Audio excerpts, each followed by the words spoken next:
Les Deux Magots, café iconique du 6e arrondissement, au style traditionnel et pittoresque, en aura vu passer des stars, que ce soit Ernest Hemingway, Pablo Picasso ou encore Louis de Funès, venus y tourner les aventures de Rabbi Jacob dans les années 1970. Ce jeudi 15 décembre 2022, ce sont deux personnalités politiques qui ont fait leur apparition au sein de l'établissement, à savoir Valérie Trierweiler et Roselyne Bachelot. Entourées des écrivaines Constance Rivière et Jessica Nelson, ainsi que de Carole Fernandez et Catherine Mativa, présidentes des Deux Magots, elles ont été reçues dans le cadre du nouveau rendez-vous de la brasserie, le déjeuner Beauvoir.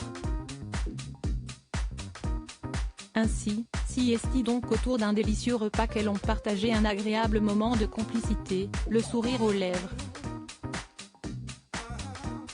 À noter que l'ancienne première dame portait un haut noir à la fois très chic et très sobre, tandis que l'ex-ministre de la Santé et des Sports était vêtu d'une charmante veste de costume rose bonbon. Elle a bien raison de se venger. Le 7 décembre dernier, les deux femmes étaient déjà réunies, cette fois-ci sur le plateau de RTL. Elles avaient notamment échangé au sujet d'Alain Juppé que Valérie Trierweiler a déjà eu l'occasion d'interviewer et de suivre à Bordeaux, lorsqu'il était encore le maire de cette ville. Siesti, un séducteur avait fait remarquer Roselyne Bachelot à sa collègue, mais celle-ci ne semblait pas du même avis.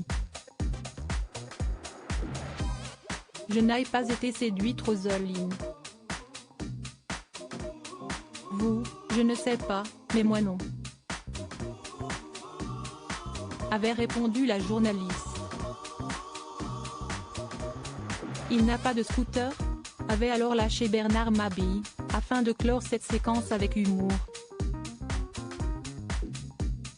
Ici, il faisait bien évidemment allusion à François Hollande qui avait été pris pour cible, à l'époque où il était en couple avec Valérie Trierweiler, par un photographe alors qu'il rejoignait Julie Gaillet, avec qui il est désormais marié, avec son scooter. À noter qu'à l'époque, Roselyne Bachelot avait pris la défense de Valérie Trierweiler, qui revenait sur cette trahison dans un livre. Elle a bien raison de se venger. Siesti quand même une vengeance, et quand on a un salaud, enfin, quelqu'un qui sait se comporter. Dans ce sujet et de cette façon, excusez, le mot a dépassé ma pensée, on se venge, avait-elle déclaré dans une émission sur C8.